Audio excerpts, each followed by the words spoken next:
What's up guys, Sam here and welcome back to Samcraft. Welcome to a long anticipated, very exciting milestone video. The workshop that I've been building for the last 2.5, almost 3 months, a 20-foot by 32-foot stick frame workshop is finally done. It is ready to be moved in, but before I do that, I want to give you guys the tour. Let's go through this space, see it all nice, new, fresh, and largely empty. But then I want to take a little bit of time and reminisce, tell you some stories that you never saw in the build videos, and talk about, I guess, my most memorable aspects or memories from building this workshop myself.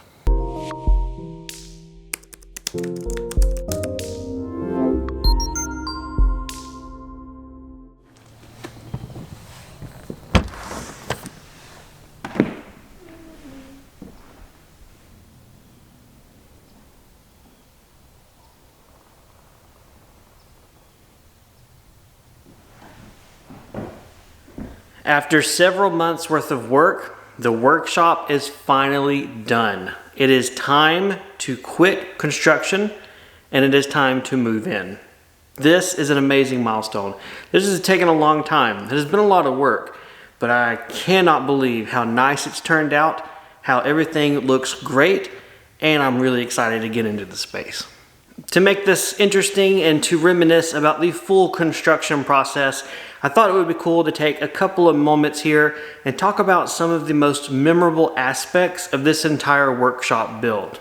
The first thing that comes to mind is framing up the floor, specifically all of that blocking that had to be put into place. The video that I published on that whole step really just touched the surface of it and didn't really show how much time it really took. I worked on the blocking for several days. It was horrible. And there were many different times in that stage that I thought, is this really worth it? Am I just spinning my wheels? I don't want to do it. I'm not going to do it. I'll just skip it. I won't show it on video. But I kept pushing ahead.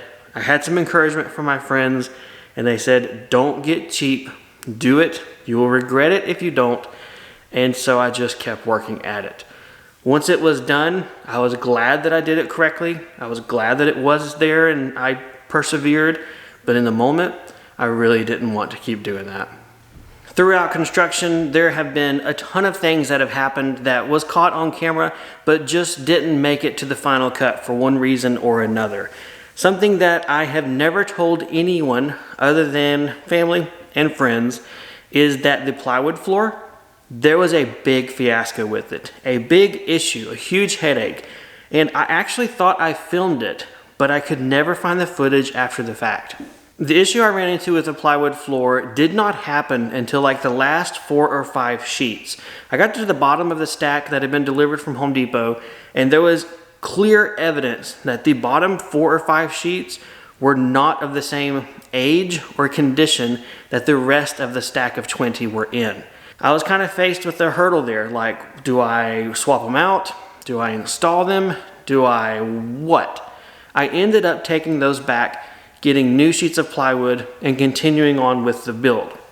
What I was unaware of though, is there were 2 or 3 sheets that were still in poor quality that I did not notice until a day or 2 later when we got a light rain and they turned into potato chips and actually started to delaminate. Unfortunately, this happened after the walls had been framed up and put into place. And a couple of these sheets are underneath the exterior wall. One happens to be in this corner down here. The other is right there up front, right when you walk in the door. So I was faced with the option, do I cut the floor up now? Do I replace the plywood? Is it going to happen to all my sheets? What am I going to do? I decided to wait, not do anything until the whole workshop was dried in. That way no more rain hits it, or the rain that did hit it, if there were other problems coming up, I wasn't just going to fix one here, there, and be into a big mess of floor repair. As everything got covered up and the floor dried out, the issues did lessen, but they have always been there. Here we are now at this stage of the project when it is done, and to be honest, the same sheets of plywood are still on the floor. If you look close, or if you were here in person, you would be able to see it. You would definitely be able to feel it with your feet, but it's never been an issue so bad that it's made me want to tear up the floor and replace it. I want to be clear that none of this is weakened structural integrity. It's just that the plywood top layer, the very top veneer, has some waves in it. So when you step on it, it kind of moves a little bit. You can feel it's not just rock solid wood like everything else in here is. I've had the ideas of going back through with some panhead screws and screwing them through the plywood, basically taking the layers from this back down tight. I could definitely do that if I want to, but then I also realized that as I put equipment, machinery, tool benches, anything in here, it's kind of going to smush the plywood anyway, and it probably is not going to be an issue. So what I've done is just leave it. I can fix it when I want to. But that was a story that never made it to the video that, well, I guess it did now. One of the realities of building that inevitably would happen. The next honorable mention takes place out here, and that is the roof. The OSB decking and the metal roof installation are two of the things of this entire build that I contracted out. I hired a local roofing company, they came out and decked it, and they put the metal roof on. They are also going to be installing my final fascia, the aluminum white fascia trim that goes up here that we see, and my vented vinyl soffit. As of right now, I'm still waiting to get worked into their schedule. It's a very busy time of year for them, and I understand that I'm kind of a small job. I already have all the materials purchased. It is all right here under the carport, ready to go whenever they have availability. So that's why it's not been shown in videos, because it's obviously not been done yet. What I really wanted to talk about in this segment, though, is that having the decision to subcontract out the roof portion was the best decision I ever made. I paid $400 for their labor to install the OSB decking, and then I paid $400 in labor for them to install my metal roof and metal trim. The soffit and fascia, when it's done, again, $400. For a crew of 4 to 5 guys to work on it for several hours, to be professionals, and to do that much work without this guy ever having to get on a ladder, in my mind, that is money well spent. The roof structure is the most critical portion of this build. If it leaks, everything below it is ruined. Same thing with that metal roof trim and those panels. If it's not lined up, it's going to look terrible, and everyone's going to see it. And of course, the exact same thing also carries through to the fascia board and soffits. That is your final trim of your building. If it is off, looks weird or wonky, well, there you go. There's nothing else to cover it up, and everybody gets to see it. So paying a professional, for me, is money well spent. The ramp here at my door, when it was put in place, my son built it. He dragged a pallet from over here, some scrap plywood, and put it together for me. It was intended to be a temporary construction thing that I was going to tear apart and finish to make it better in the future, but I don't know that I will. There is a certain aspect of sentimentality attached to this, knowing that he built it. Obviously, he's proud that I'm still using it. I'm happy and proud that he built it, and it's still working so great that I don't know when I'll get around to replacing it. Or, like I said, if I will. Sure, eventually the wood will probably rot from the pallet touching the ground, and at that point, we'll do something together. But it's just one of the things that really has been so useful for me as we've done the project. He just had that idea one day, let me do a ramp, I think I can build one. He did it, but it's worked out so great. Sure, it's a little thing to mention, it's nothing magnanimous or big, but it's something that I honestly think about every time I go in and out of my workshop. Speaking of in and out of the workshop, this is the door I've been using ever since building this shop, but it is not the intended primary access to the space.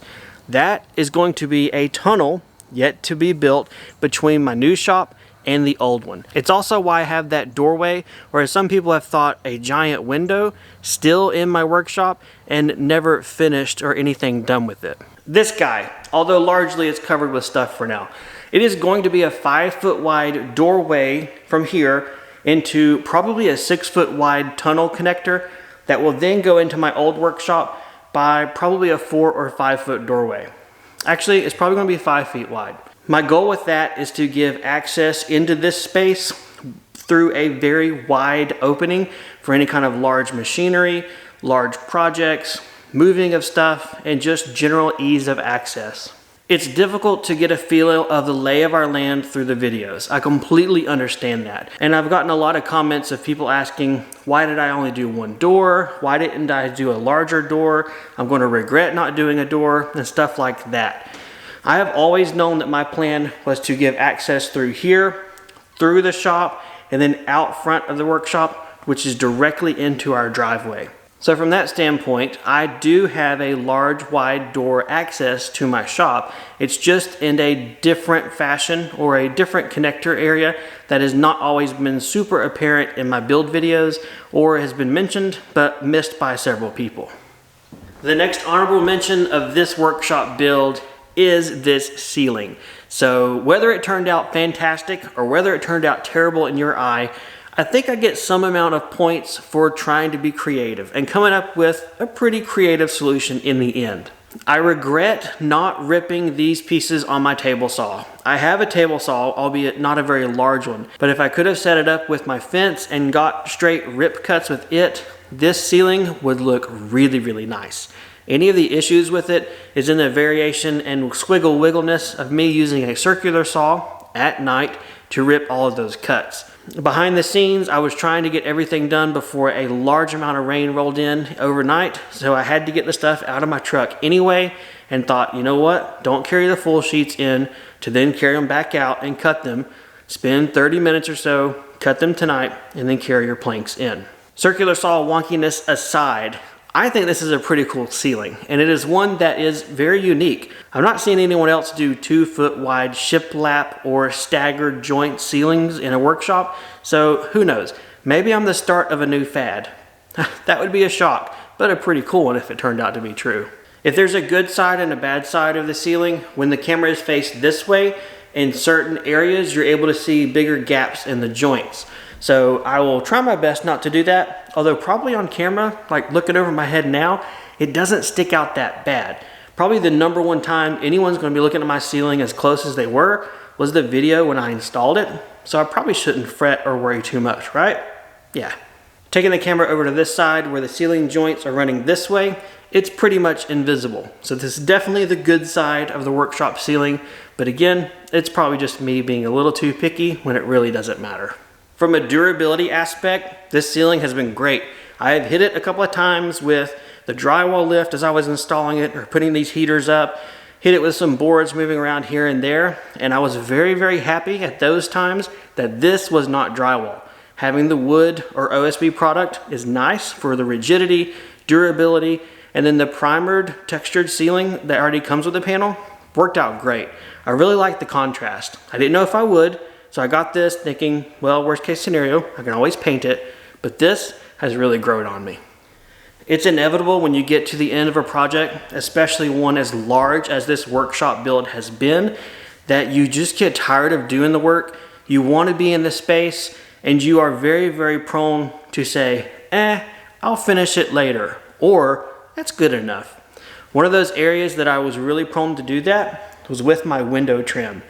Thankfully, again, I had my friends who were behind the scenes supporting me, encouraging me along on this project, and they were also following real time since we do communicate daily, and they were good for encouraging me to buy once, cry once, spend the $40 per window on the trim, and just get it done. They knew, as well as I, that if I didn't do it now, I probably never would. Well, my current workshop is a prime example of that. I've been in that workshop for over 2 years. I never got the ceiling cover finished or even started, and the 2 windows that are in there have 0 trim as well.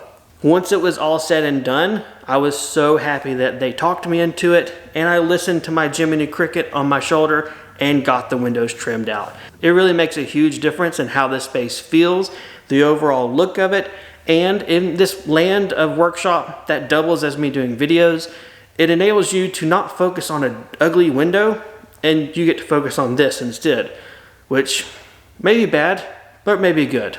Either way, at least that's not there to get bugged about. I have the camera angled up a little bit for this last portion, and that's because I'm going to talk about these guys. The 4 giant squares in here on the ceiling are actually 4 infrared radiant electric heaters. At this point in time, I have not posted a video about them and have only possibly shown them here and there.